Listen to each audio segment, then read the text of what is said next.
Buen día, amigos. Buen día para todos ustedes. Hoy jueves del mes de septiembre, uno de los últimos jueves. Quizás los próximos jueves sean mucho más interesantes, pero este es un jueves que arranca con Carota Ñemaitajá, y de verdad que esa canción se llama El Espanto. El espanto de ese gran grupo larense. Divina música larense. Después que nosotros oímos decir aquello de Barquisimeto, la del cuatro y el corrido, la del puro sentimiento para quererte, amor mío, seguramente con eso nunca arrullaremos a las muchachas del CNE. No porque no lo merezcan, porque todas son realmente bellas. Son mujeres lindas, inteligentes y además muy oportunas. Porque ayer, después de tanta presión, de tanta solicitud y de tantas vicisitudes que pasa el pueblo venezolano, las muchachas del CNE decidieron lo que todos sabíamos que iban a decidir, solo que ellas, como en esas películas del pasado que nos aterrorizaban mucho, donde en cualquier momento saltaba el asesino con el puñal ensangrentado. Bueno, así ellas nos hicieron esperar mucho tiempo y para decirnos que efectivamente lo que ya todo el mundo suponía, que era tratar de colocar un obstáculo más en el camino de los que creen, porque de verdad yo creo que son pocos los que creen que el presidente Maduro lo esté haciendo mal. Yo soy de los que cree que el presidente Maduro lo está haciendo bien, a pesar de todo lo que ha tenido que enfrentar en su mandato. Por ejemplo, el presidente Maduro ha tenido que enfrentar en su mandato que él le entregó todo el poder a los CLAP, emulando a los soviéticos cuando decían todo el poder a los soviets, y los CLAP le entregan los alimentos a los revendedores. En su gran mayoría pasa eso.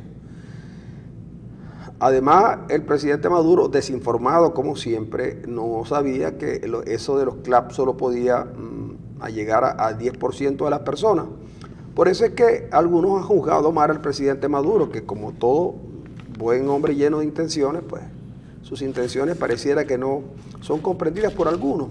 Y prefirieron ir al CNE democráticamente a solicitar un revocatorio. Las señoras del CNE, sabiendo que el pueblo venezolano no está equivocado y que no está pasando penuria, sino que por el contrario la está pasando bien, decidieron, bueno, primero que había que recoger una cantidad determinada de firmas, después dijeron que las firmas eran falsas, después dijeron que las firmas las habían recogido entre muertos, no muertos y militantes del partido, y había que echarlas para atrás. Incluso se hizo una denuncia en el TCJ, que el TCJ, ocupado como estaba en echar para atrás las decisiones de la Asamblea Nacional, no pudo atender, no fue por otra cosa. Pues bien, solicita que se active el revocatorio, y resulta que el presidente de la República es electo con el 20% de los votos. Perdón, el presidente de la República es electo con los votos de todo el país. Pero el CNE considera que el revocatorio lo tiene que pedir cada estado. Es decir, el presidente de la República es electo con los votos de todo el país, la suma de todos los votos del país, pero para revocarlo, hay que revocarlo con los votos del 20% de cada estado. Lo que quiere decir que si en un estado, por ejemplo, no se llega al 20%, sino que se llega al 18.9%, el revocatorio no procede, aún cuando, por ejemplo, en la región capital lleguen al 45 o 50% y en el Zulia llegue el resto del estado, o el resto de los estados llegue al 70%. Pero no cumplieron, y es verdad. Esas son reglas que pone el CNE, porque las muchachas del CNE reciben la instrucción de que el revocatorio no se hiciera. Muchos en su frustración van a decir que la culpa es de la Mesa de la Unidad. Pues la culpa no es de la Mesa de la Unidad. La Mesa de la Unidad logró lo que uno de sus propósitos, que era ganar las elecciones parlamentarias, y las ganaron en buena lid. pero inmediatamente en la sala electoral le quitó 3 diputados. ¿Por qué le quitó 3 diputados? Porque con esas 2/3 partes la mesa de la Asamblea Nacional podía decidir sobre algunas cosas muy importantes para el país. El propio país vio cómo estaban mutilando a la Asamblea Nacional y la propia Asamblea Nacional permitió el juego democrático, pero van 9 meses aproximadamente y no hay respuesta de la sala electoral, ni tampoco del CNE, y eso es una casualidad. ¿Es acaso una casualidad o acaso es una política? Pero la Asamblea Nacional no tiene armas. Ya la Venezuela del pasado conoció un momento en que el Ejecutivo del general Monagas sitió al Parlamento, porque los parlamentos siempre han existido y hacen falta, de verdad. Y lo presidía Fermín Toro, no Henry Ramos. Y Monagas, uno de los que asaltaba el Parlamento ese día, por las cercas del Congreso, le decía a los parlamentarios: no pasará mucho tiempo cuando sus cabezas anden rodando por el suelo. En aquel momento, claro, el lenguaje era más fuerte, no había Twitter, no habían esas cosas, que ahora se dicen cosas más fuertes, digo, no porque aquello haya sido fuerte. Y entonces la oposición solo puede hacer valer su condición de representante de la sociedad desarmada y civil. ¿De dónde le viene el poder al gobierno? Ya no le viene del petróleo, porque el petróleo, a pesar de los esfuerzos, y a pesar de que por ahí hay una información de que pudieran aumentar los precios porque en los inventarios norteamericanos, en Estados Unidos comenzaron a bajar, y eso hace subir los precios, nunca será suficiente como para llegar a 100, a 120, que es la única esperanza que el gobierno tiene, de verdad. Se lo juega todo a aumento de los precios petroleros. Bien lo ha dicho este muchacho que es, digamos, el líder intelectual del partido, Rodríguez, Héctor Rodríguez, quien lo dijo, dice tantas cosas así de interés que uno de verdad no tiene, no le queda otro camino que admirarlo. Dijo que si el petróleo estuviera alto, ninguna de estas cosas estuvieran pasando. Bueno, pero la verdad verdadera es que el gobierno no necesita de eso, el gobierno tiene el apoyo que debe tener. El gobierno tiene el apoyo de la Fuerza Armada. Es la Fuerza Armada, que nadie le está pidiendo a la Fuerza Armada que intervenga a favor de la oposición. Lo que se le pide a la Fuerza Armada es que deje de dar apoyo. Porque mire, yo les voy a poner este caso. En Ciudad Ojeda, cuando yo era muchacho, no hace mucho, había un joven que solía entrar a los patios de las casas y se llevaba la ropa, porque la gente antes no conocía mucho de lavadoras y secadoras, y tendía las ropas en unas cuerdas que no eran de nylon, sino eran de alambre.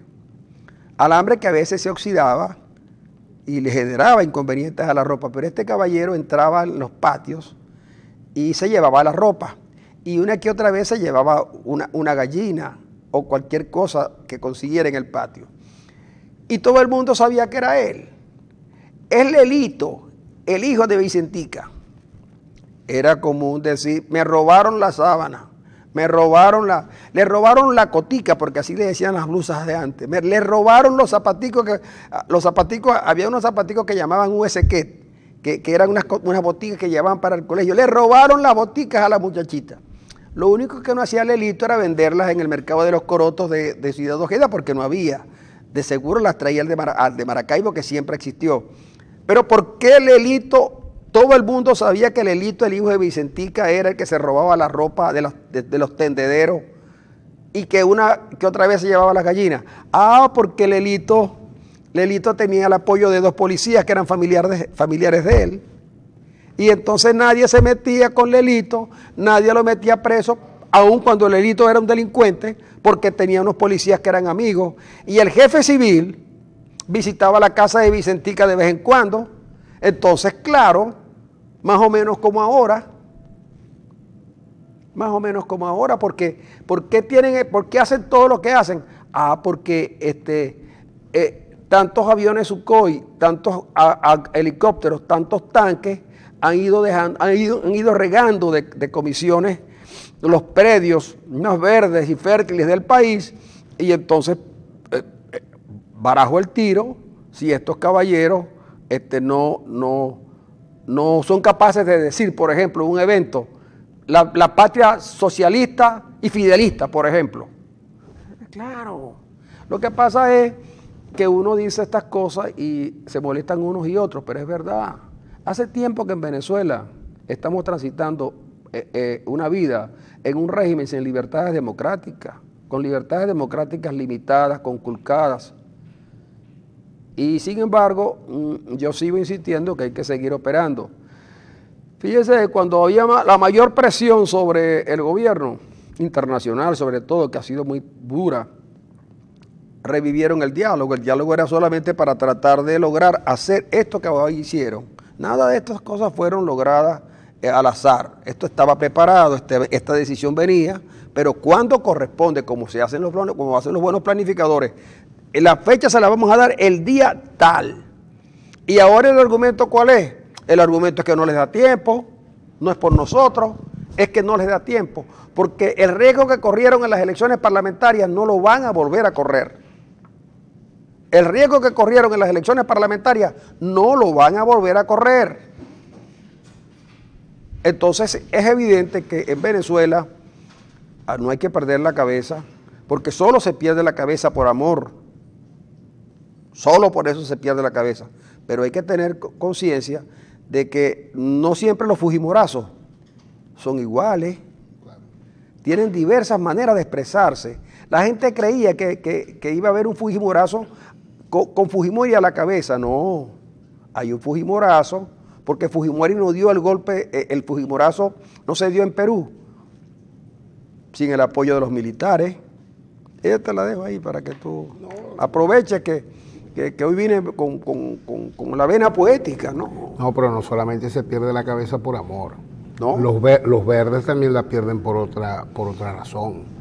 Los verdes, cuando les dan en el alma, cuando los desnudan, cuando los exponen al país, son capaces de hacer cualquier cosa. Fíjate lo que pasó esta semana con una cuña, un mensaje publicitario de Primera Justicia, que lo único que hace es mostrar unas imágenes en donde el mensaje publicitario es que lo mismo que está pasando el pueblo, las mismas calamidades que está pasando el pueblo, las está pasando los uniformados del país.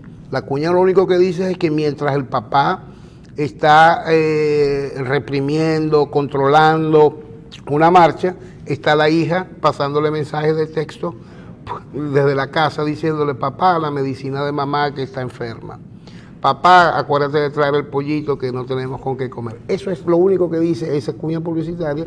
Bueno, los creativos, los productores de la cuña están detenidos. 3 personas detenidas por el SEBIN, por ese mensaje publicitario, lo que nos da a decir que los verdes, cuando los exponen, cuando los muestran tal como son. Y te advierto lo siguiente: faltan presos.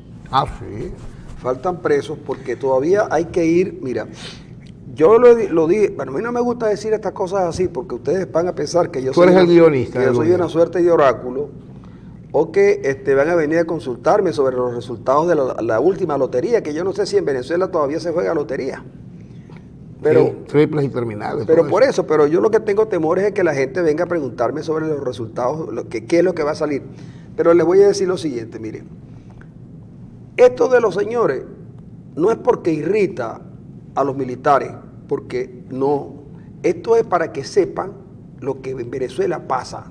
No, eso no irritó a nadie. Porque la verdad duele, pero no irrita. Y luego viene el otro argumento. Viene ilegalización de partidos políticos. Y la ilegalización no va a venir del Ministerio de Relaciones Interiores. La ilegalización va a venir vía CNE. Esa por ahí viene. Y luego vienen detenciones de más dirigentes, porque el problema es que ya los dirigentes principales están presos. Queda uno en la calle y otro que tiene fuero. El que tiene fuero puede aguantar un poquito más, sobre todo por la cuestión internacional. Pero hay uno que en cualquier momento se reencuentra con Erika de la Vega en uno de los calabozos. Digo, Erika de la Vega visitándolo, ¿no? Porque entiendo que ellos todavía siguen siendo muy amigos, según lo que contó Erika en estos días. Me pareció tan hermoso con lo que dijo de Enrique Capriles. Por ejemplo, a la gente se le ha olvidado que Enrique también estuvo 2 años preso. Sí, Enrique estuvo preso, sí, pero ya Enrique conoce, ¿no?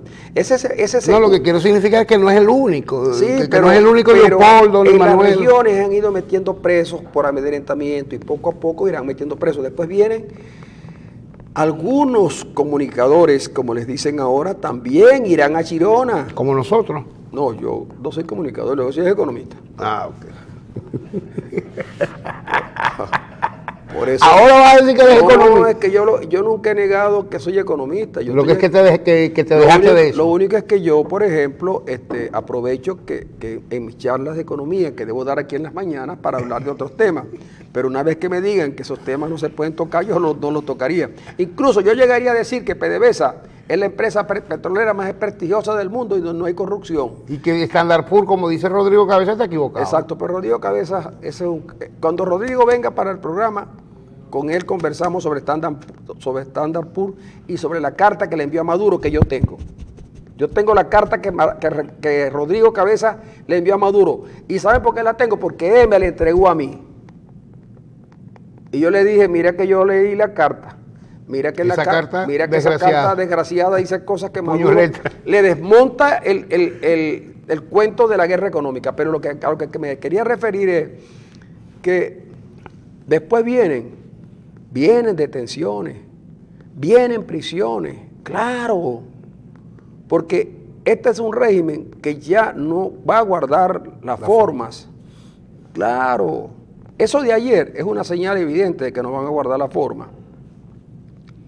También es verdad que esto tiene dos componentes importantes. Uno, que por fin va a entender la oposición que tiene que estar unida, que solos como ellos andan no pueden, que una buena parte de lo que ocurre es porque no se pueden poner de acuerdo, porque tienen intereses particulares.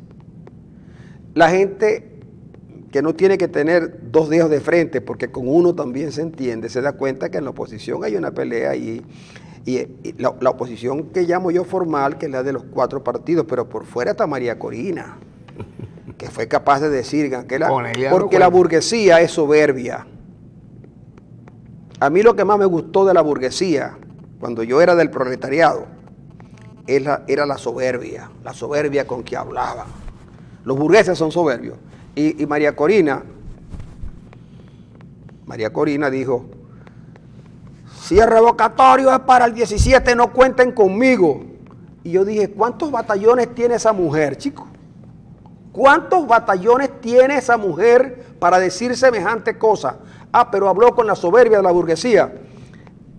Con la misma soberbia con la que habla Diosdado Cabello, que de ser el hijo de un obrero pasó a ser un burgués. Por eso es que anda con un mazo, pero ese es un burgués atrasado. Porque los burgueses no atrasados convencen con glamour, con arte, hasta con vino. Cuando uno es un burgués sin muchas ideas en la cabeza, uno anda con un mazo. Pero entre María Corina Machado entre la soberbia de María Corina Machado y la soberbia de Diosdado Cabello, no hay diferencia. Ojalá que dejen la soberbia y se unan. Y por otro lado, el otro elemento es que en el chavismo se están generando grietas insalvables. Porque esto que están haciendo, mucha gente lo reprueba, solo que no tiene fuerza interna como para hacerse valer.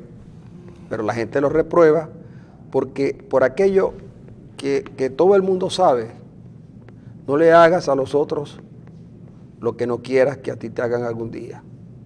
¿Sabes lo que más me gustó de la jornada de anoche? Lo que más me gustó de la jornada de anoche es que después que el día... ¿Te gustó algo de la jornada de anoche? Sí, claro que me gustó. Lo que me gustó fue que después que el día anterior, medios de comunicación, dirigentes políticos, estaban en el CNE puliendo la baranda. ¿Sabes? ¿Te acuerdas de la baranda? Lo sé. Puliendo la baranda, esperando el anuncio que se iba a hacer, tal como había dicho Tibisay, la noche de antenoche. Quedó brillantica porque le pasaron bastante brazos. Ayer, las señoras del CNE, ellas no salieron a explicarle al país la decisión que habían tomado. Se hizo a través de un boletín de prensa. de un boletín de prensa del Consejo Nacional Electoral. ¿Tuviste a Como si, no, yo sabía la decisión porque tú sabes que a mí muy temprano de la tarde Sí. me informaron de la decisión del CNE que ya estaba tomada. Y yo me, Y yo me tranquilicé porque yo preferí, por ejemplo, llamar al Tuto Márquez, que es un especialista en cuestiones electorales y en números, que me sacara la cuenta, como él ha montado un sinnúmero de, porque fue aquí, el que fue aquí representante del CNE, como él ha montado un sinnúmero de elecciones, las ha montado él porque eran de escuela en escuela y tal. Le dije, Tuto, prepárame un informe para yo saber efectivamente en qué medida es posible recoger esa firma y si hay chance de hacerlo. Y en eso debe estar hoy y mañana, el lunes lo tenemos con el programa para que nos explique las cosas. Bueno, la pero señora... ya era muy conocido antes de que ellas salieran y por eso fue que hubo un boletín y por eso fue que no se pusiera en una cadena nacional. Exacto, exacto, pero eso fue lo que más me gustó de ayer, que no salió TV6, sino que lo hicieron a través de un comunicado. Ahora, a que no sabes cómo fue que me enteré yo de la decisión que venía. Pero no, ¿por qué me haces preguntas a que no sabes? Dímelo, porque si tú sabes que yo no lo sé, ¿por qué no me lo dices? Bueno, ¿Por qué me tienes en ascuas? Porque esa es una forma de hablar. Yo me entero vía WhatsApp, porque a través del WhatsApp me llegó el comunicado de Voluntad Popular, fijando posición individual sobre una decisión que formalmente todavía no estaba anunciada. Ni siquiera la Mesa de la Unidad logró tener un comunicado tan certero y tan preciso antes de que la decisión fuera anunciada vía comunicado de prensa, como si no tenía Voluntad Popular. Lo único bueno así que yo pudiera reivindicar del gobierno ya finalizando este segmento, porque tengo a Mario parado allí, yo no sé a qué quiere con esa gorra que tiene que le queda tan horrible. Lo único que yo quiero decirles es que el gobierno va a lograr que Voluntad Popular por fin se reúnan todos. Sí, porque ya le faltan poco para reunir a la dirección nacional. Sí. Al capturar a Lester, que lo van a capturar porque ayer en el tribunal a Lester Toledo lo están acusando de algo cuya defensa va a ser difícil que la haga y mucho menos si anda huyendo. Yo creo que cuando capturen a Lester, Voluntad Popular ya pueden hacer. Por cierto, más, yo le puedo mandar a hacer la pancarta. Primer directorio nacional de Voluntad Popular en Ramo Verde. Por cierto, Gabrielillano dice en la prensa nacional. Vamos a la pausa, Mauri. Dice en la prensa nacional hoy que Lester Toledo está en Venezuela, no se ha ido.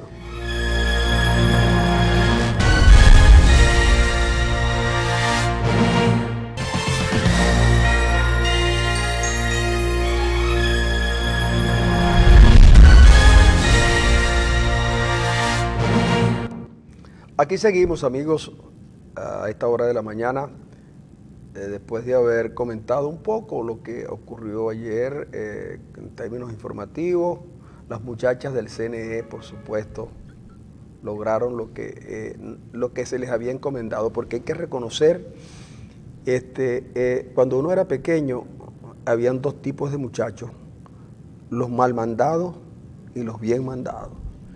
Mal mandado era aquel muchacho que la mamá lo mandaba a hacer a comprar algo y el tipo se ponía medio remolón. Para todas las cosas era un remolón, mientras que el bien mandado, y ahora como una carta de presentación, para decir que uno era bien mandado, no sé qué. Bueno, ellas son unas bien mandadas. Y yo reconozco que si en algún momento, eso que en Venezuela se ponen a dar premios a cuánta cosa hay, o más aún todavía, si a alguien se le ocurre colocar el Día de los Bien Mandados, yo creo que deberían, así como Sacchi y Vanzetti le dan fuerza al Día del Trabajador por las luchas obreras, el Día de los Bien Mandados tendrá siempre que tener en nuestro recuerdo a Tibisay, a Socorro, a Tania y a la señora Oblita, que por momentos, y Sandra.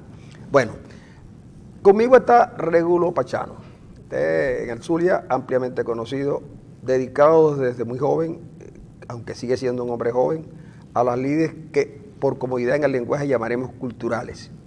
Hoy es presidente de la fundación, es una fundación, ¿verdad? Sí. Lía Bermúdez. Lía Bermúdez no necesita presentación, pero de todas maneras es una de nuestros íconos en el mundo de la cultura. Y Régulo asumió la responsabilidad de dirigir el museo porque Yalía no está en condiciones de hacerlo porque a cada quien se le van pasando los tiempos. La recordamos y la queremos mucho, pero Régulo está ahora allí con la responsabilidad de mantener un centro con las dificultades que eso implica hoy en día. De cualquier manera, como Régulo es polifacético, es profesor universitario, es abogado y locutor, con él podemos tratar a cualquier otro tema.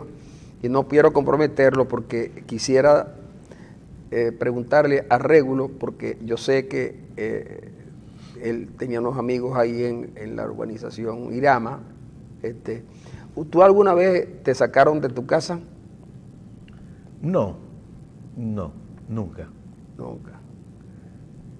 Estuvieron a punto. Pero si te hubiesen sacado de tu casa, ¿te hubiesen metido por la ventana?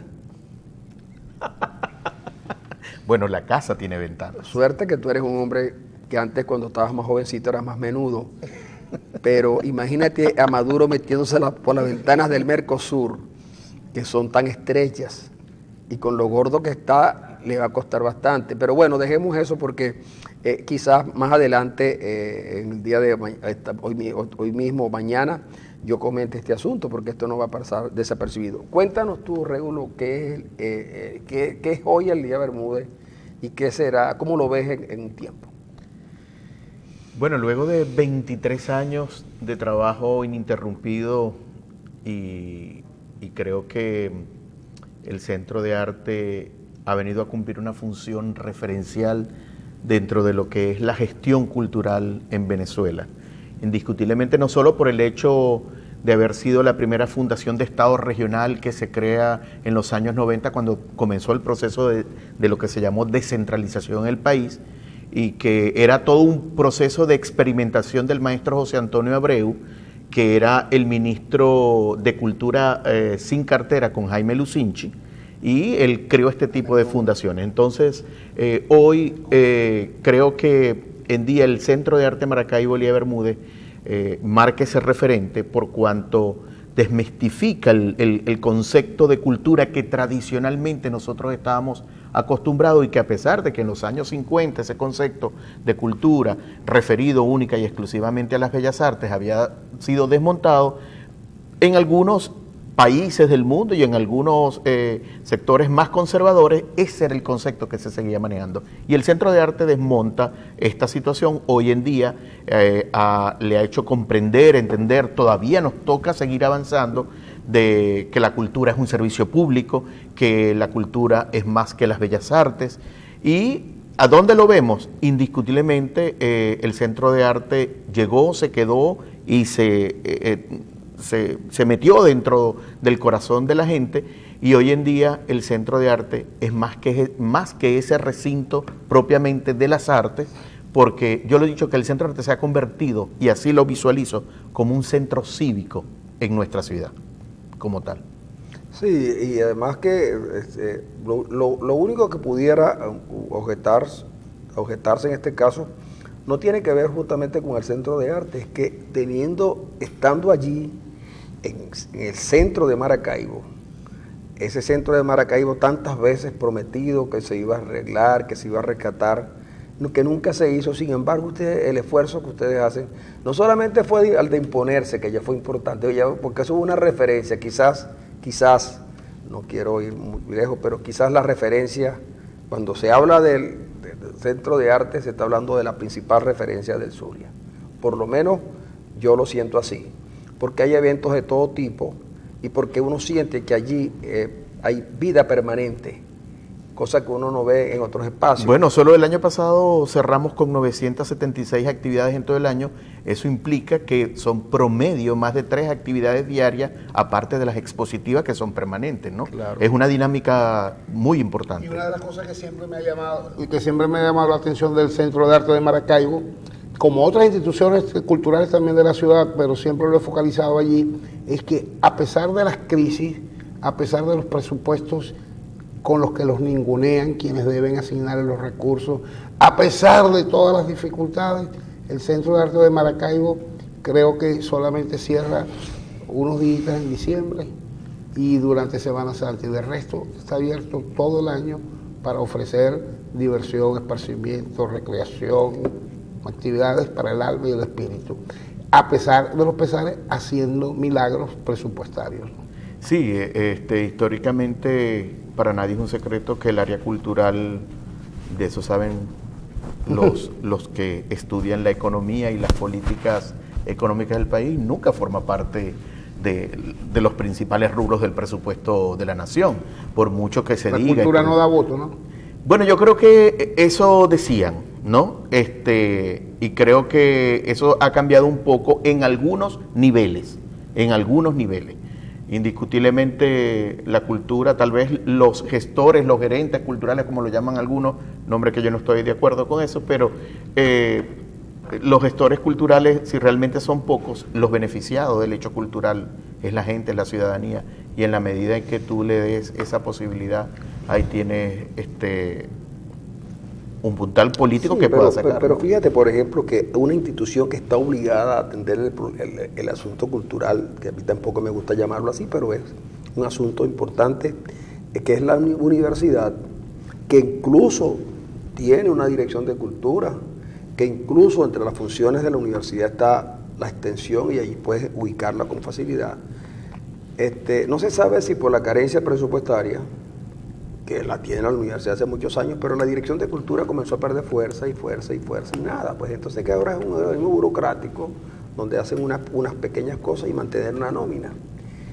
Y a pesar de que la universidad, quien tenía que ser el órgano rector de la universidad, lo que fue en el pasado, porque lo fue, todavía podemos recuerdo dos directores de cultura. Todos los recuerdan, o todos los recordamos. Todos recuerdo dos.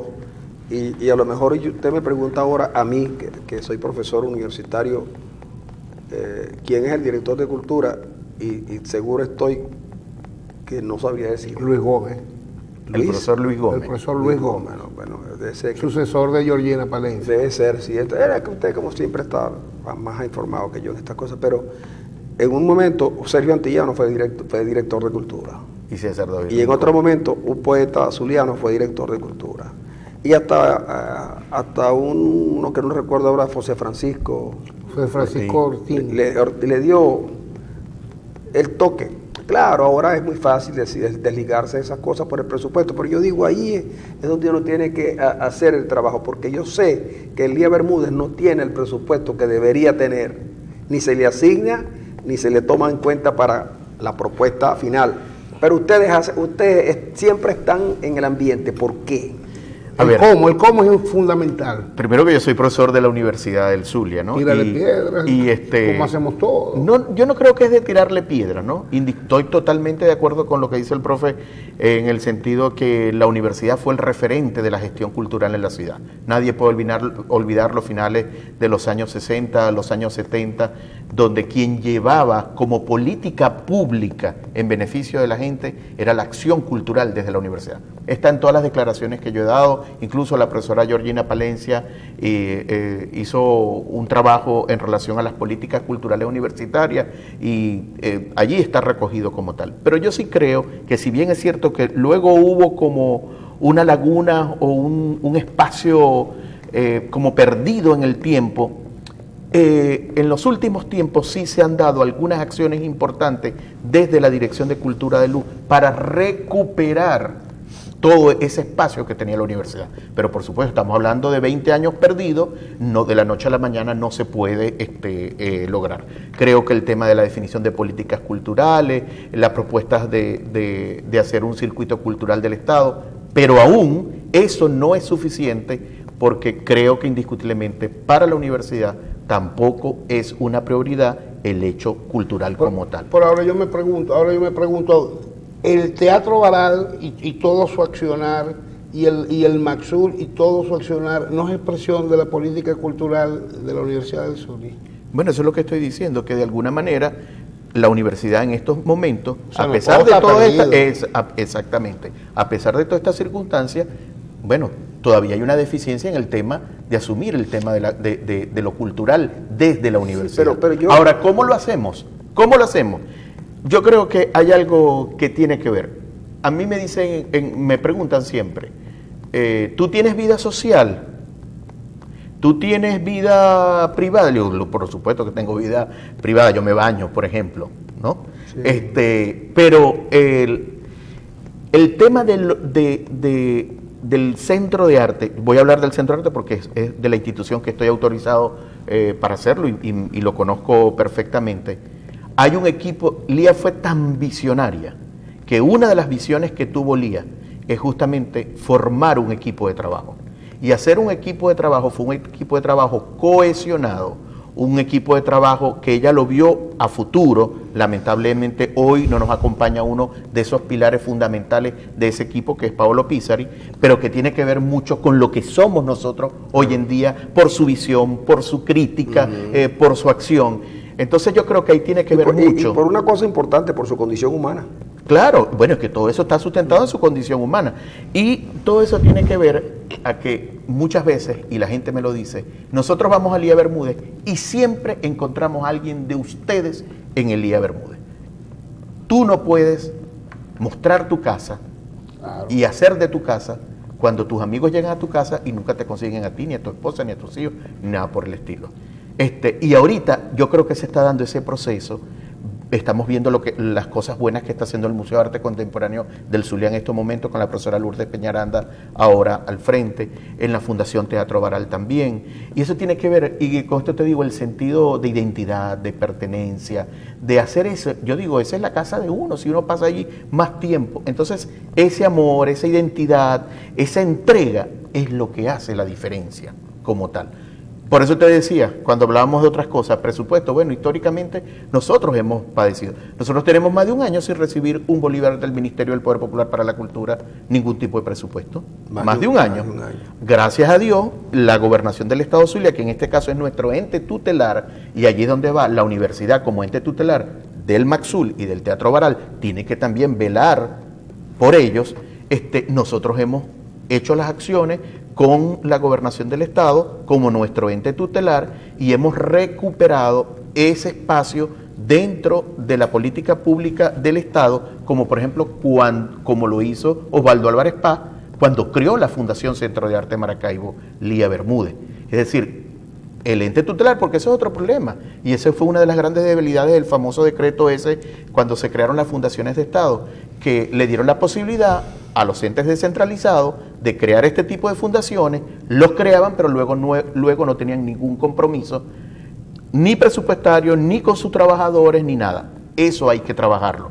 Por eso es que yo siempre he dicho que una de las grandes luchas que debe dar el área del sector cultural no es solo con el tema de conseguir los recursos para hacer la programación.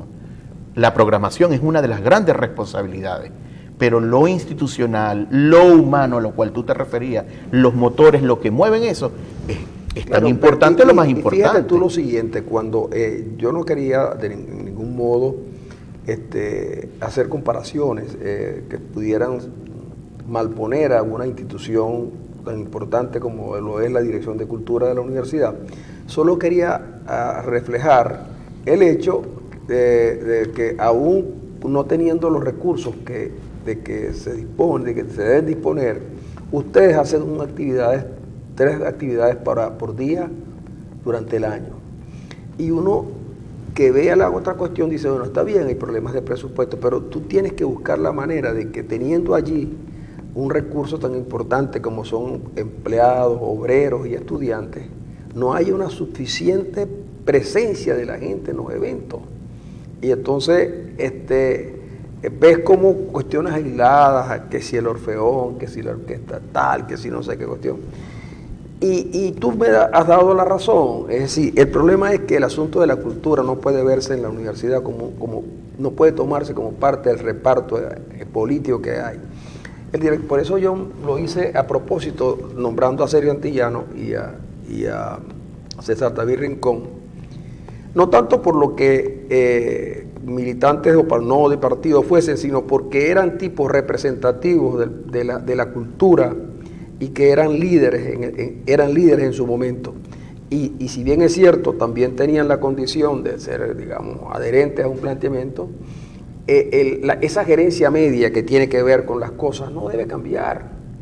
Y si hay un buen director de cultura que lo está haciendo bien, tú no lo puedes cambiar para poner a otro. porque la universidad la universidad debe cambiar arriba sus cosas, decanos, pero lo que esa gerencia media que está en las direcciones, que tiene una idea, que tiene un plan, que lo tiene que desarrollar, no puede cambiar.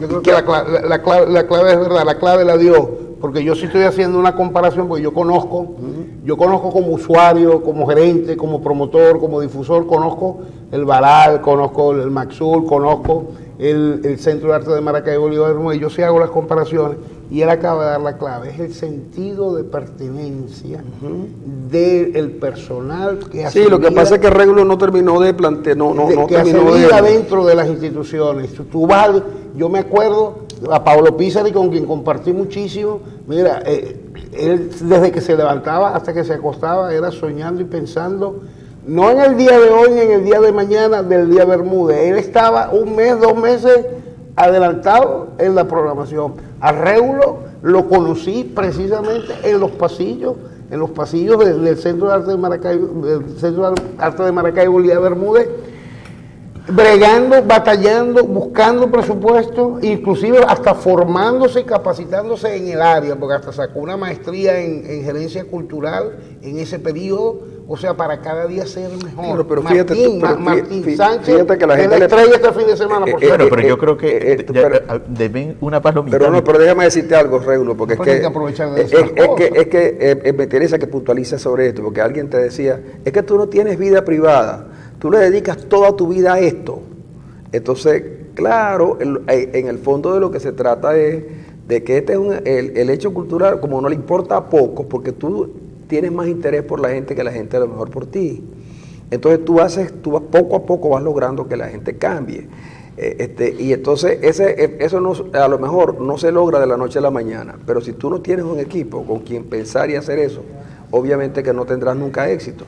Así es. Y en el de que diga nada, otro ejemplo para que veas que del otro lado también lo hay, que del otro lado también lo hay, Rosa María Salón en el Teatro Baral, por ejemplo. En su momento. La profesora Zaida Gotera de Prado también, la profesora Janet ahorita está haciendo un trabajo importante. Lo que pasa es que ustedes acaban de tocar un tema, yo creo que en estos momentos todos los espacios culturales, y hemos visto como por ejemplo el Maxul, como lo decía, ha vuelto con una programación importante, con asistencia. Yo asisto a los eventos, a los últimos eventos que se han dado allí, y bueno, y el Teatro Baral permanentemente, porque somos no solo vecinos, pero yo creo que es un tema indiscutiblemente con las políticas hay un tema histórico con el tema de las políticas culturales en el país que los afectan indiscutiblemente a todos. El tema del presupuesto es un tema vital, pero estoy muy claro que pasa por ese sentido de identidad, de pertenencia que uno tiene que tener, de luchar y estar a disposición de estos proyectos. Yo particularmente, yo respeto, yo sé que hay mucha gente que tiene proyectos individuales, personales. Eso lo aplaudo y lo admiro porque hay que dedicarle tiempo.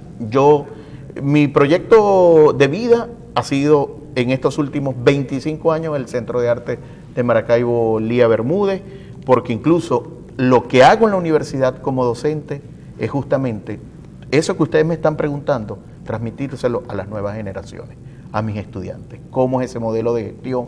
¿Qué se debe hacer? ¿Qué se tiene que hacer? Porque yo creo que en eso sí tenemos que pensar. Por cierto, hubo versión final, hizo un trabajo hermoso que creo que sale la semana que viene sobre el tema de la gestión cultural y apunta justamente a estas interrogantes que ustedes se han hecho y que cómo se puede hacer y cómo se hace la gestión cultural en estos momentos. Fíjate tú, por ejemplo, que en algunos aspectos uno comienza a sentir que recibe menos de la ciudad de lo que debería recibir, y la ciudad recibe mucho menos de nosotros de lo que debería recibir.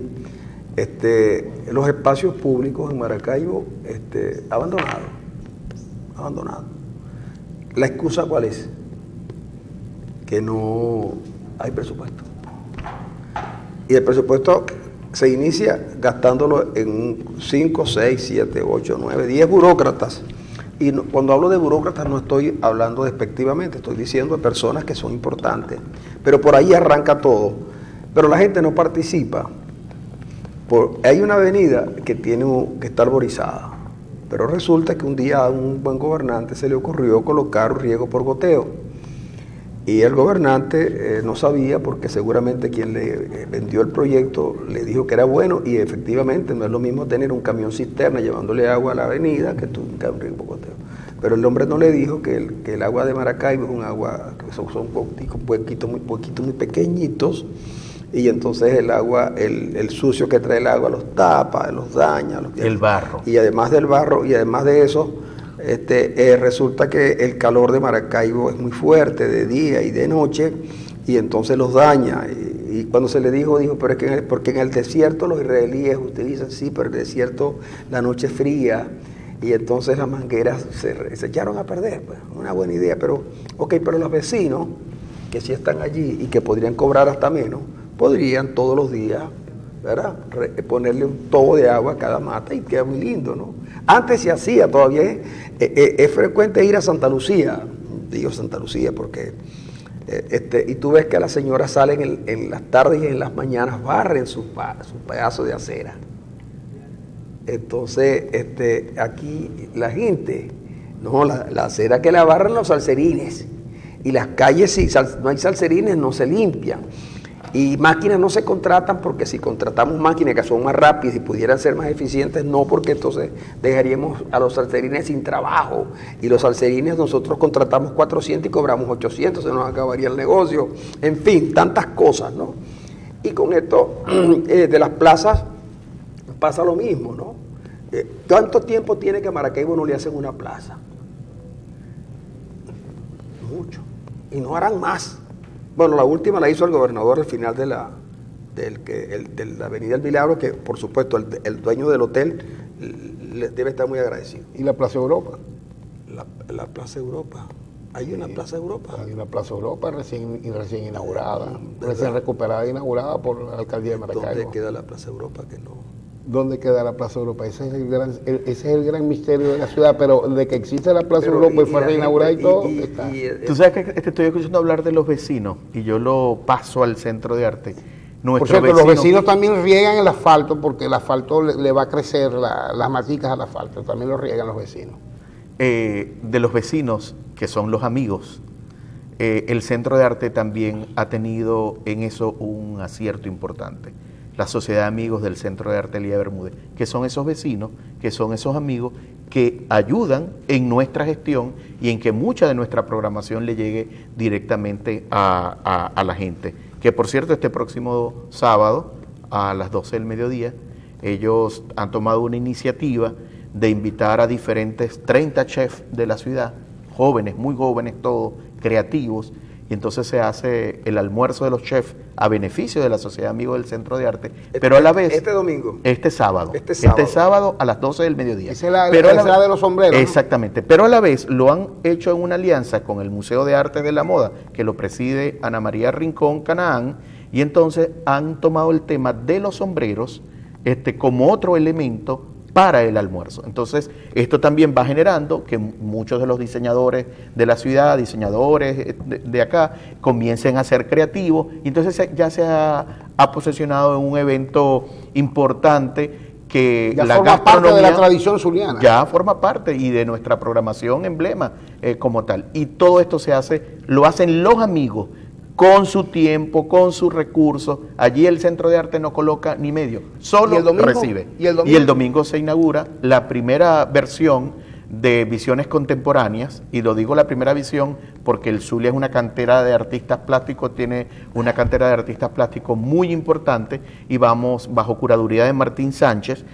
A las 11 de la mañana se va a inaugurar esta primera visión de Visiones Contemporáneas sobre el arte contemporáneo, que a la vez vamos a celebrar el Día Mundial del Turismo con un hermoso espectáculo que tiene danzas típicas Maracaibo, y también para rendirle a esos aliados del área cultural, como son las cámaras de turismo, cámara hotelera, los organismos públicos encargados con el tema del turismo, y mostrarles que la cultura, que el turismo sin cultura no existe.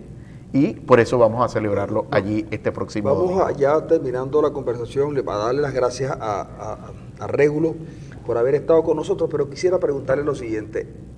Antes era sencillo ir al Elías Bermúdez, porque uno frente al teatro, al Centro de Arte, uno colocaba ya su carro. el malecón. Después que la gente, Ya nuevamente lo podemos hacer. eso es Sí, lo que la nueva quiero. autoridad portuaria, eso ahí hubo un año exacto, que vamos a decirlo claro, el Centro de Arte se opuso a un muro que se iba a hacer frente a la institución, y nosotros recibimos apoyo incluso de la gobernación del señor, Estado sí. para tumbar ese muro, hicimos un frente, pero bueno, la retaliación fue supuestamente con el Centro de Arte, pero al final fue con la Bueno, gente, pero la nueva autoridad portuaria ha devuelto el entonces malecón. aprovechamos que ya terminamos con Regulo para darle las gracias al señor director del puerto y también a la gobernación del estado que ha estado cooperando con ustedes Sí, claro. en el mantenimiento del centro. Ya las cosas que son buenas, nosotros tenemos la obligación de resaltarlas porque queremos que otras cosas sigan siendo buenas. Bueno, y es que esa es la obligación también. Por cierto, la recuperación de la Plaza Baral también pasa, y de toda esa área también pasa por todo lo que es los aledaños del Centro de Arte de Maracaibo. Sí, allí comenzaron ya a pintar el techo, ya se puede ver la primera fase de impermeabilización total del techo del Centro de Arte, que es un techo con unas características muy especiales. Ya se hizo también la primera pintada de la primera parte del techo.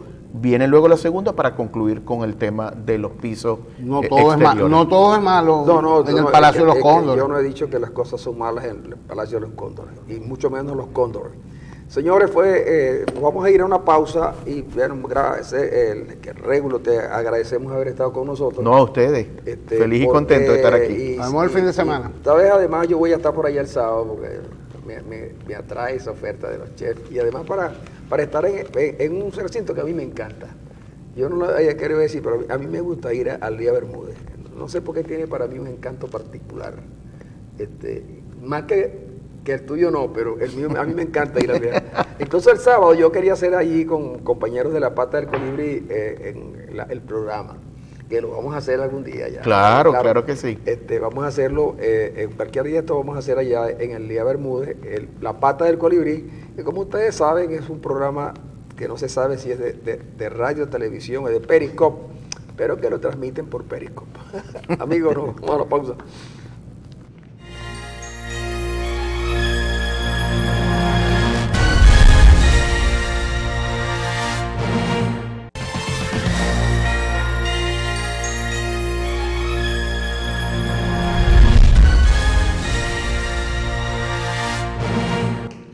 Amigos, aquí seguimos después de conversar con Regulo Pachano, porque hay algunos temas de esos regionales que, por supuesto, son temas que, si aún siendo regionales, tienen un denominador común, que es la situación política del país y la situación económica.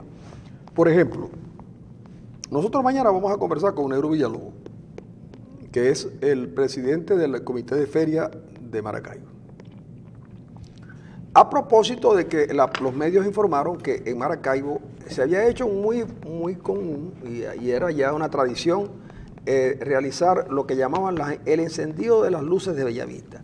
Eso aproximadamente tendría unos 20 años. Sí. Unos 20 años. Cuando en Maracaibo había electricidad. Cuando en Maracaibo había electricidad, eso fue una novedad, porque casi todas las calles estaban, con ligeras excepciones, las calles o con alguna que otra bombilla apagada, las calles estaban alumbradas. Pero Maracaibo vive un momento difícil. Las avenidas y las principales calles de Maracaibo están oscuras.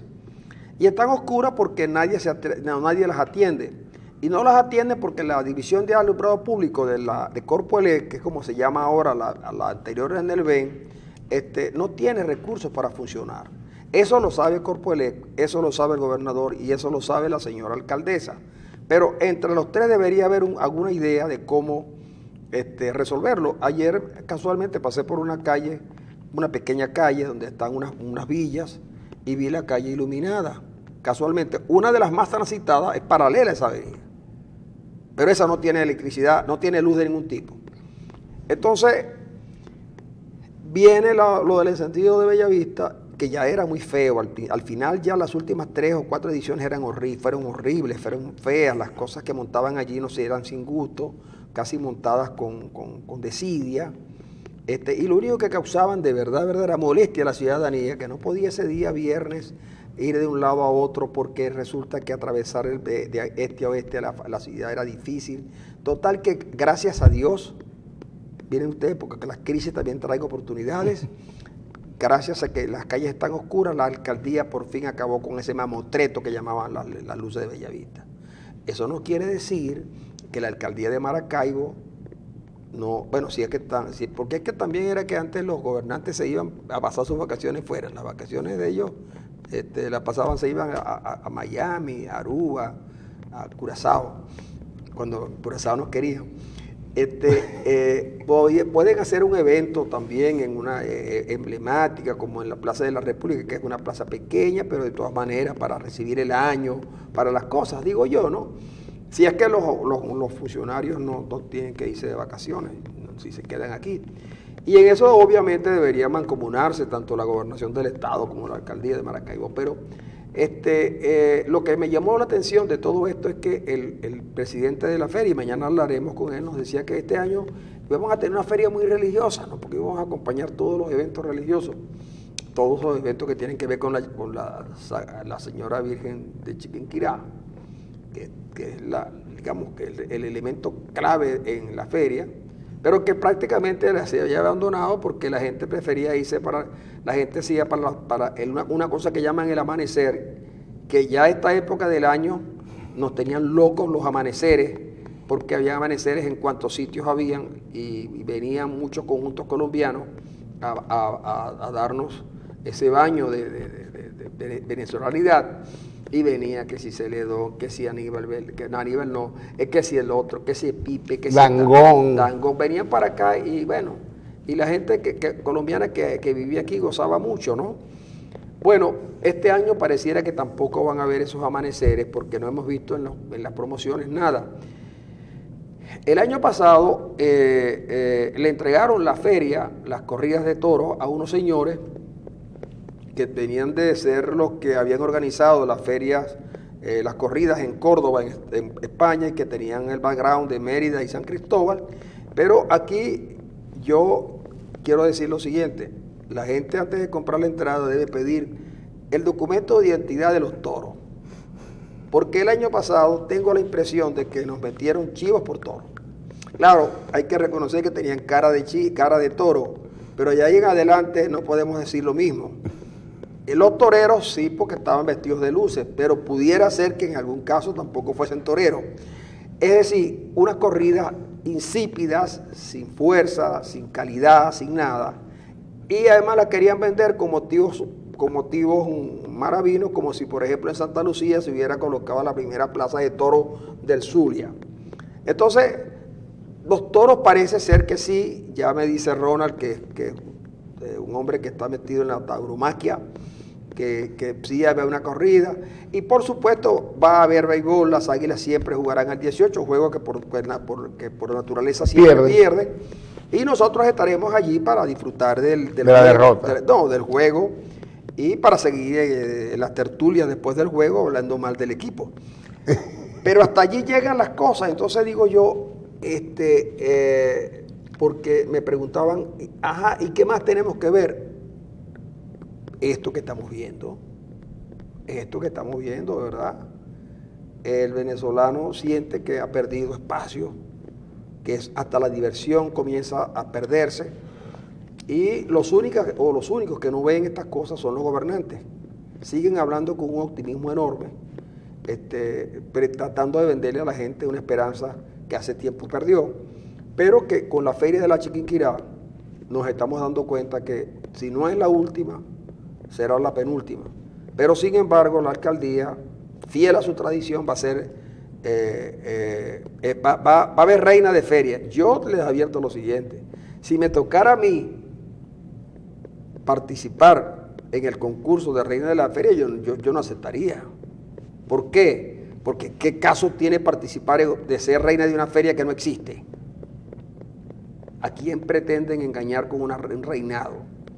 Den ese dinero para que por lo menos, mira, la alcaldía de Maracaibo podía, con los recursos que tenía para iluminar la avenida Bellavista, que hable con el sector privado y consulte a Nelven e ilumine la avenida 5 de Julio, que le pongan las bombillas a los que están quemadas, o la circunvalación 1, o la avenida La Limpia, o la avenida Milagro Norte, o la avenida 12 de Maracaibo.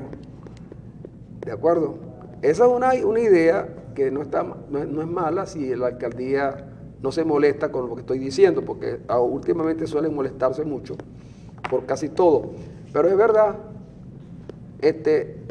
era mucho más edificante y mucho mejor para la gente que dijera, este año no vamos a utilizar los recursos que tenemos para la iluminación, para el alumbrado, porque este año vamos a gastar eso en bombillos para tratar de iluminar una buena parte de Maracaibo. Pero es que el tema es que los recursos son los que están limitados precisamente. Los recursos son los que están limitados precisamente.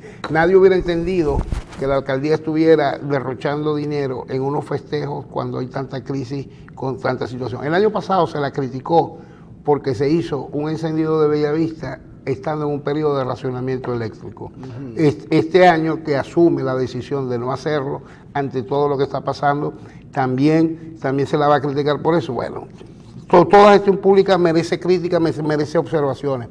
La alcaldía lo que está dejando de hacer son los eventos, según entiendo, mañana lo explicará el presidente del comité de feria, pero la alcaldía lo que está dejando de hacer son los eventos que financiaba directamente ella, porque hasta ahora el resto de la programación continúa. Exacto, vamos a aceptar que eso es verdad, pero fíjate tú, ¿de quién depende el alumbrado público de Maracaibo? No, el alumbrado público es competencia de la alcaldía de Maracaibo. Claro. Es competencia fundamental. Entonces, fíjate tú, es para que tú veas cómo las cosas se pueden hacer.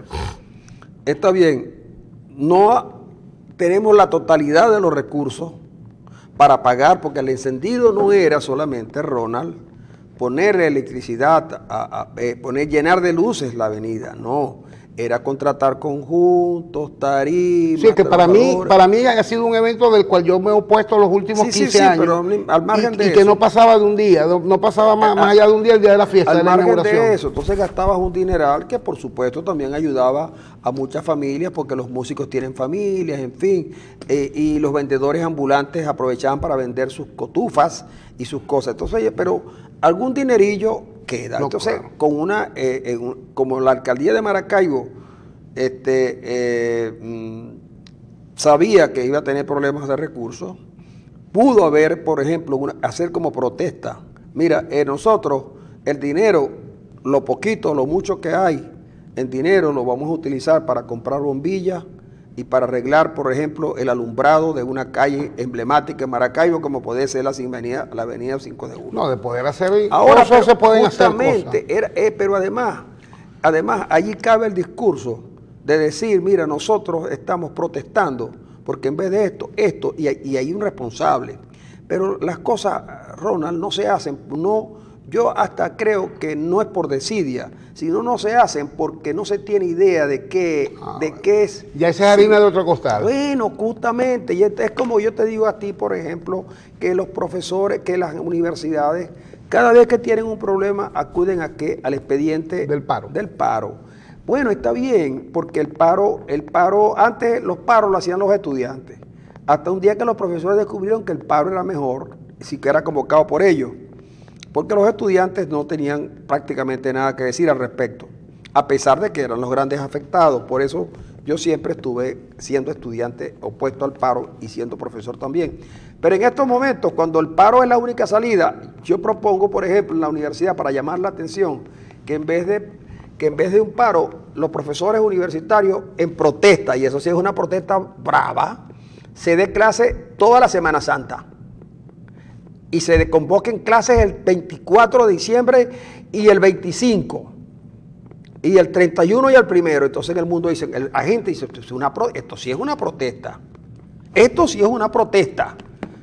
pero pararse, nadie le hace caso. El gobierno venezolano no le hace caso a protesta ni a nada, pero éticamente es mucho más importante que tú demuestres al mundo que tú tienes una idea de por qué estás protestando y por qué escoges esos días. Igual lo digo para la alcaldía de Maracaibo, justamente porque yo creo que lo que tiene que haber es política, pero yo te aseguro que la alcaldía de Maracaibo no tiene un ente que discute estas cosas, y más aún cuando tienen la oportunidad de oír o a un conferencista o a una persona que se preocupe por la ciudad, o tratan de persuadirlo de que no tiene razón, o simplemente dicen que ese es un enemigo político. Y yo digo que no. Maracaibo es una ciudad hermosa,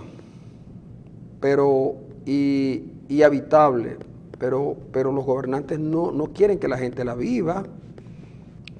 Mira, y me desvío un poco del asunto. En Santa Lucía, un día, el gobierno regional, que creo que fue el que tomó la decisión, aprobó que en los predios turísticos de Santa Lucía no se podía oír reggaetón, ni vallenato, ni nada, solo gaita. ¿Ok? Y yo digo, si yo quiero poner el aparato de sonido en mi casa, vallenato, ¿quién me lo va a prohibir? Pero es que llegan unos tipos ahí a tomarse su cervecita y a poner música estridente para molestar a los vecinos. Entonces ahí tiene que estar la autoridad. En Maracaibo, en Nueva York, las ardillas se habían marchado de los parques. No de los parques lejos, como en el Jardín Botánico de Maracaibo, no. De los que están en plena ciudad en Manhattan. Y la alcaldía decidió que había que bajarle unos decibeles al ruido. Con el consabido regreso de las ardillas. Bueno, y entonces las cosas se van haciendo, la gente las tolera porque no tiene manera de protestar, y pasa lo que está ocurriendo ahí, es decir, está bien, aquí, y entonces está la fuerza pública para hacer cumplir, que no represiva, sino disuasiva más bien. Entonces, claro, haríamos una ciudad mucho más habitable. Pero cuando tú ves las plazas abandonadas, en una época la señora alcaldesa decidió que cada director era responsable de una plaza. ¿Y con qué presupuesto? Con el presupuesto del organismo que dirige. Ronald, hay muchas cosas por hacer, y así como te sorprendió lo del oncológico, deberían sorprendernos con muchas otras cosas más. Exacto, pero el punto es que yo en lo personal, yo celebro la decisión de la alcaldía de Maracaibo, no la suspensión del evento en sí, sino las razones por las que se suspende son las que a mí me motivan, porque es una decisión producto de la sensibilidad ante un problema que está viviendo la ciudad. Ahora, que se ha podido abordar de distintas maneras, ok, te concedo el punto, se pudo haber protestado, se pudo haber decidido hacer esto, aquello y lo otro, pero el sensibilizarse con el colectivo y decir, no estamos para dedicar recursos, que de paso no los tenemos escasos, le están faltando los recursos para honrar los compromisos laborales del propio personal de la alcaldía de Maracaibo. El sensibilizarse con la gente que pasa hambre, que sufre, que tiene dificultades, yo creo que es motivo no de celebración, pero sí motivo de llamar la atención. Ahora, que a la alcaldía de Maracaibo le falte ejercicio de racionalidad para asumir la política y para dirigir cualquier hecho políticamente hablando, pudiera ser seguramente. Mira, y aún otro aspecto que quisiera conversar es uno que me llamó mucho la atención ayer en un hospital de Barcelona, en el Hospital Universitario de Barcelona. Ayer a unos amigos periodistas en el exterior me preguntaban si yo estaba cerca de Barcelona, porque tenían una información a través de los medios internacionales de unos niños en unas cajas de cartón. Y ellos sabían que en Venezuela las casas tenían techos de cartón. No porque hayan venido a Venezuela, sino porque por una célebre canción de Ali Primera que se llama Los Techos de Cartón, y que popularizó en su momento el grupo Los Guaraguao. Pero ellos ven ahora que en Venezuela las incubadoras, que no son incubadoras, sino que son las cunitas que tienen los hospitales. Oye, en el Hospital Universitario de Barcelona no hay cunitas para los recién nacidos, sino unas cajas de cartón que para efecto sirve, porque yo tuve un hermanito que era prematuro, y entonces no había la cunita y lo metían en una caja de zapatos. Claro, él creció, ¿no? Y ya no está. Pero era una cosa como para salir del momento, ¿no? Pero en el hospital de Barcelona, los niños, las cunitas en el retén, que eso lo llaman el retén, claro, le llaman retén porque ya presumen que de allí por lo menos de 100 habrá 80 delincuentes, porque le podían dar sana...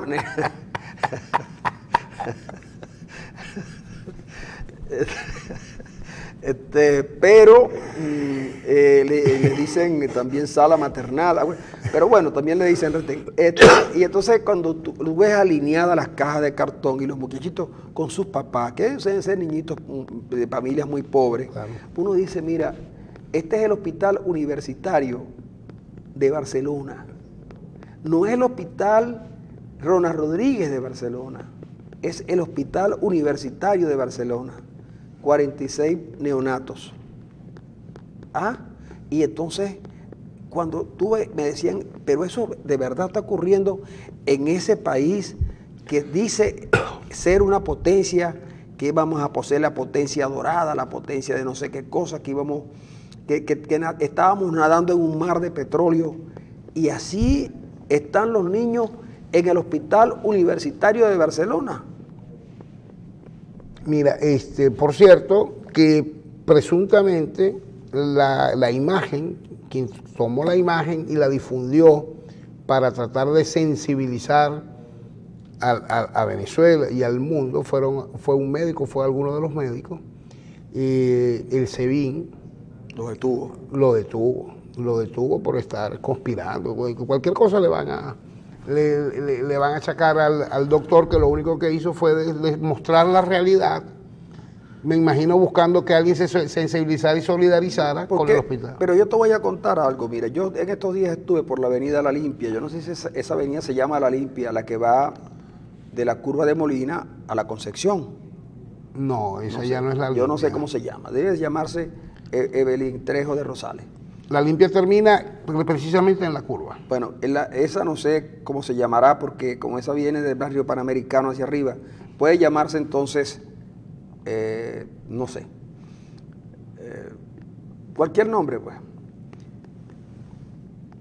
En la Rotaria había un cuartel de bomberos, o hay un cuartel de bomberos. Está el cuartel de bomberos. De la Rotaria. Y hay una gran pancarta ya muy maltratada por los embates del tiempo, que dice así: no hay camiones ni ambulancia en el cuartel de bomberos. Le faltó solamente abajo una nota que dijera, si el incendio es suyo, apáguelo, o ese incendio es suyo, apáguelo usted. Entonces, yo no sé, yo precisamente no quise poner eso en las redes, no vaya a ser que me estuvieran acusando de conspirador, pero ahí estaba, ¿no? Y yo me bajé con mi teléfono y le tomé una foto y la vi, la cosa, una imagen y tal. Y después de eso, mira, yo no oía decir al director de los bomberos, que por cierto no tienen unidades, no tienen uniforme, les pagan una miseria. Entonces yo creo que ni ánimo. El presidente Maduro les acaba de homologar los salarios. Bueno, le homologó cuáles salarios a un tipo que tiene que estar ahí. A mí me da miedo cuando esos hombres bajan por esos tubos, porque todos los cuarteles de bomberos, en vez de dormir abajo, duermen arriba. Entonces, claro, yo los veo bajando. Yo no sé si es que se tiran, pero parece, esos señores bomberos, cuando se retiren de bomberos, pudieran trabajar en esos sitios donde se baila con un tubo. Sí. Eso tiene un nombre, Paul Dance. Paul Dance, una cosa así. Los bomberos pudieron, porque se vienen contorsionando, y es un espectáculo, por ejemplo, gritar incendio, que no pase nada, para que los bomberos bajen desde la parte superior del edificio, porque cuartel de bomberos que no tenga 3 o 4 pisos no es un cuartel de bomberos, para poder bajar por los tubos eso. Porque es más rápido bajar por los tubos que por un ascensor, ¿verdad? Y más rápido que por una escalera. Y pensar, Francisco, que por ejemplo en cualquier parte del mundo los cuarteles de bomberos ya han pasado a ser instituciones de la ciudad y de la gente.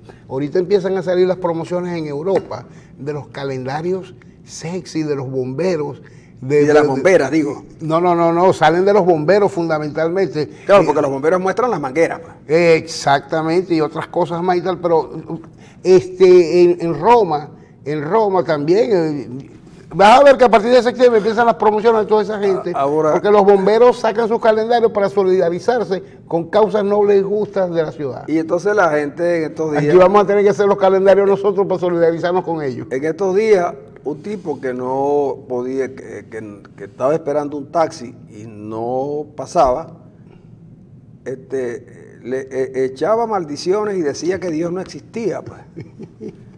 Yo me paré, le monté en mi carro y le dije, ahora te voy a explicar lo siguiente. ¿Tú crees que si Dios no existiera, nosotros estuviéramos aquí? ¿Por qué me dices eso? Porque mira, si en Maracaibo llegara a ocurrir una tragedia como un incendio de altas proporciones, no lo podríamos apagar porque ni sacando, no tenemos ni cómo sacar el agua del lago. ¿Y tú te imaginas lo que eso significa? Que no tenemos un cuerpo de bomberos para esta ciudad de tantos habitantes. Pero no vayamos para cosas sencillas. Dios nos ha protegido tanto que en Zulia, en Maracaibo, no ha ocurrido ningún fenómeno telúrico. Porque el día que ocurra, no tenemos ni ambulancias, ni camiones, ni escaleras, ni grúas, ni hospitales. Pero para correr sí estamos entrenados, porque el año pasado se hizo los simulacros. Ni hospitales, ni medicina, y tampoco a lo mejor tendremos médicos porque por el camino que vamos, los muchachos se gradúan y se van fuera de Maracaibo y de Zulia. Entonces, señores, con esto terminamos el programa de hoy. Mañana será un programa mucho más movido. Yo espero que Manuel mañana ya sí me tenga, este es el amor. Y bueno, los que no lo pueden ver o pudieron ver hoy, lo pueden seguir en YouTube, que ya Andri en unos instantes lo va a montar. Todo amigos, y nos marchamos hasta mañana.